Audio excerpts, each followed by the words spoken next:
Olá, eu sou Almeida Neto e esse é o advogado Kênio Pereira. O ITBI mudou muito a partir agora de abril de 2022 devido a uma decisão do STJ, que é o Superior Tribunal de Justiça. E esse vídeo é exatamente sobre os detalhes dessas mudanças. O Kênio Pereira, ele é especialista no assunto. Inclusive, ele tem uma trajetória de lutas contra os abusos que eram cometidos pelas prefeituras, tanto no cálculo quanto na cobrança do ITBI. E ele está aqui para explicar tudinho sobre isso pra gente. Desde já eu quero pedir para você analisar o conteúdo aqui do canal e se você achar que merece, faça sua inscrição, compartilhe com seus contatos, deixe seu like e seus comentários também.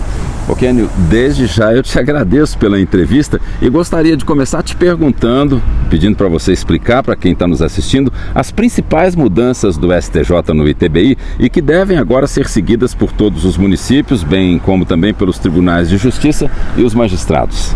São mudanças muito expressivas, né? Primeiramente, eu fico muito feliz de estar com meu amigo Almeida. Que honra, para mim. E o detalhe é que eu acho que com relação ao ITBI, o STJ julgou um recurso repetitivo, ou seja, que vai afetar todos os julgamentos do Brasil e vai influenciar nos 5.800 municípios brasileiros, é que a prefeitura ela tem que dar credibilidade à declaração do comprador. Antes não era assim. Antes o comprador comprava um imóvel, por exemplo, de R$1 milhão e o município arbitrava às vezes R$1.600.000.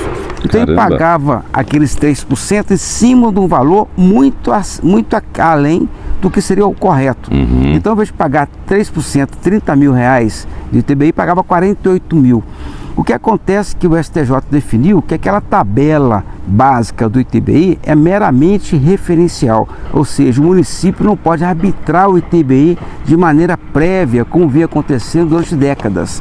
Então vai ser possível agora o comprador pagar o ITBI em cima do valor que ele comprou realmente, o valor de compra, e caso o município venha a desconfiar que é uma coisa inverídica, aí sim terá que fazer um processo. O município tem que provar. Tem que provar.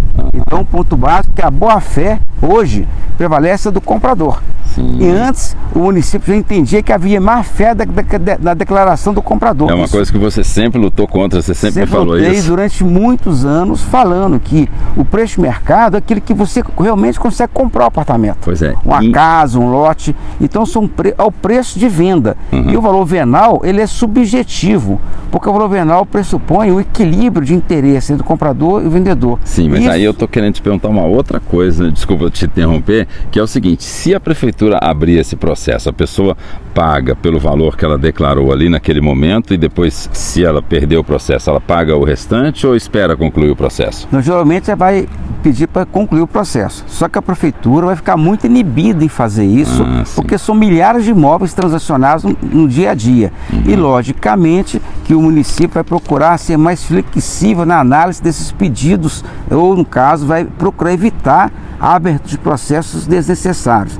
Então, se ela tinha uma margem de flexibilidade e avaliação, ela vai aumentar essa margem para evitar o processo.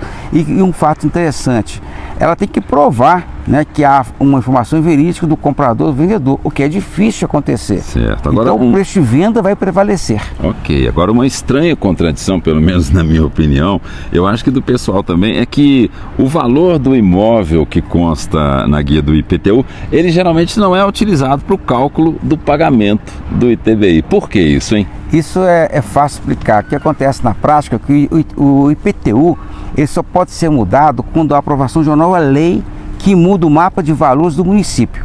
Então tem que ser uma lei que é muito desgastante, ser aprovada pela Câmara Municipal, para mudar o valor do IPTU. O IPTU em BH ele está em torno de 50% do valor venal real do imóvel.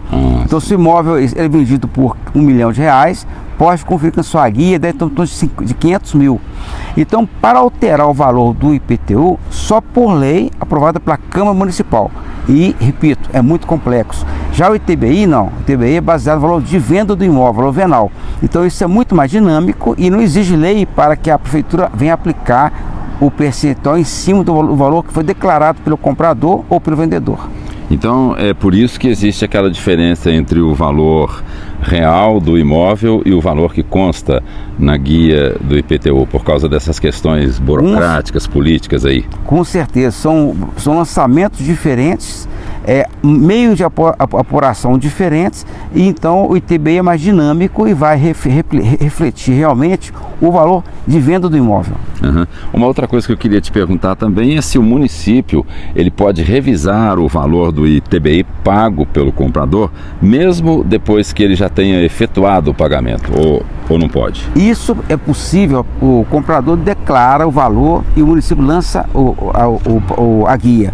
A pessoa paga. Se o município descobrir que houve uma fraude, uma manipulação, um dado errado, ele pode revisar. Mas o município tem que provar.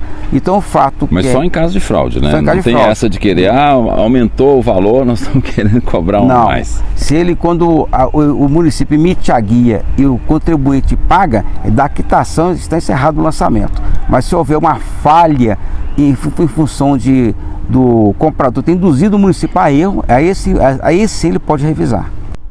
Ok, uma outra coisa que eu queria te perguntar é sobre isenções. Existem isenções para o ITBI ou mesmo descontos?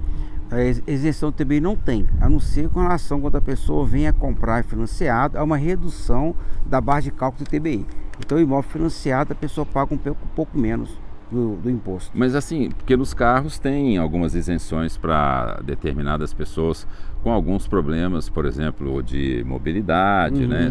Não sei, se não me engano, nesse caso não tem pessoas com idade avançada. Então, quer dizer, não tem nenhuma semelhança. Pessoas com alguma deficiência, a parte, né? A parte motora, algumas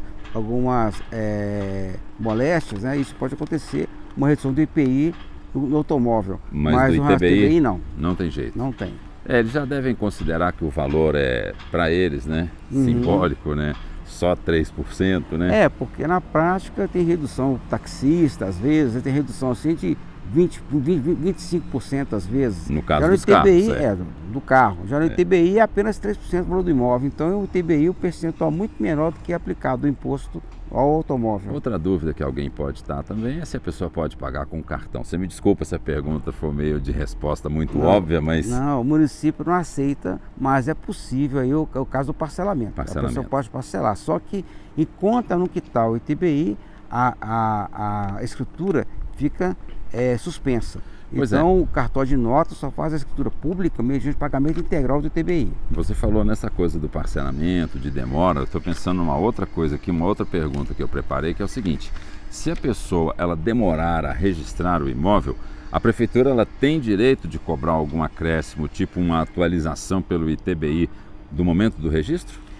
A pessoa ela vai pagar o ITBI quando vai fazer, no caso, a escritura no cartão de notas. Então, se ela deixar de fazer a escritura, protelar para o futuro, a prefeitura vai fazer a avaliação naquela época em que for fazer a transferência no cartório.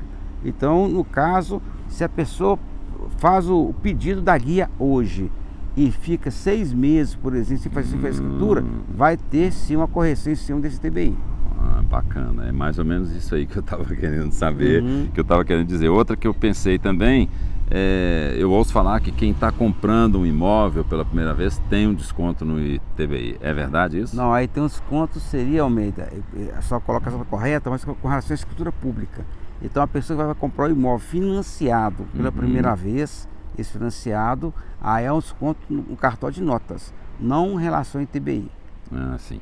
Agora, e quem descobre, depois que pagou tudo, a pessoa às vezes está nos assistindo agora, aí ela resolve dar uma conferida e ver que ela tinha direito a descontos. Ela consegue receber? É possível. O que acontece? Às vezes a pessoa compra um imóvel, o município faz um lançamento do valor bem acima do que ela pagou, só que ela não é orientada, por quê? Muitas pessoas deixam por conta do despachante. Então o despachante vai tirar a guia de ITBI, a pessoa paga e sem perceber que a avaliação do município foi superior ao valor que ela realmente comprou. Então esse pagamento às vezes não é alertado ao comprador, porque o cartório de notas ele ganha o valor da escritura em cima da avaliação do município e o cartório de registro também. Então quem paga mais ITBI, paga mais o cartório de notas por escritura e paga mais então o registro dela. Então se a pessoa descobriu agora que o julgamento do STJ, né, foi de abril para cá, que ela pode vir a ter pago em excesso, ela pode reivindicar a devolução desse valor em excesso mediante um processo junto ao município. Esse Mas processo, mesmo apesar dessa lei não estar em vigor há 1 ano, 2 ou 5 anos, 10 anos atrás, ela o pode? ponto básico, que não foi a lei que mudou, o que mudou, no caso, foi o entendimento ao meio em relação o que seria valor venal e o direito do município a arbitrar o valor venal. Então, sua colocação é bem interessante, viu, gente? Então, não houve uma mudança da lei, houve um julgamento do STJ de recurso repetitivo, que quer dizer isso, que vai orientar todas as decisões do Brasil e os municípios também. Então, hoje, o contribuinte, o comprador, tem uma segurança muito maior de vir a exigir que o seu ITBI seja baseado no valor que realmente ele comprou.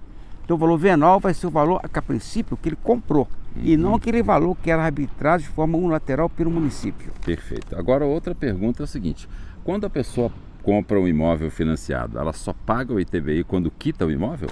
Não, o pagamento do ITBI é sempre feito no momento que a pessoa vai fazer a transferência. Então, no imóvel financiado, a pessoa assina um contrato de financiamento. Esse contrato tem força de escritura pública. Então, esse contrato é levado a registro. Sim. Então, no momento que a pessoa assina um contrato no banco, no agente financeiro, ela paga também o ITBI.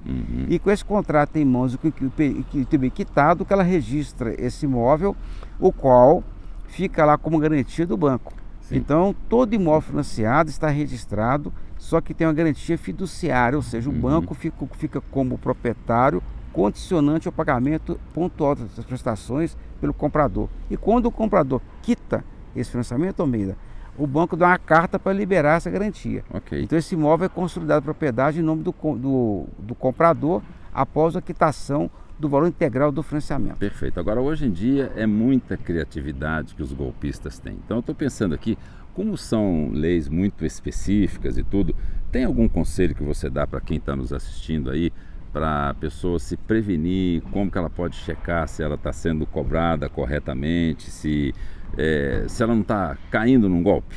O que acontece às vezes é que o comprador ele confia muitas vezes no corretor, o despachante não checa nada.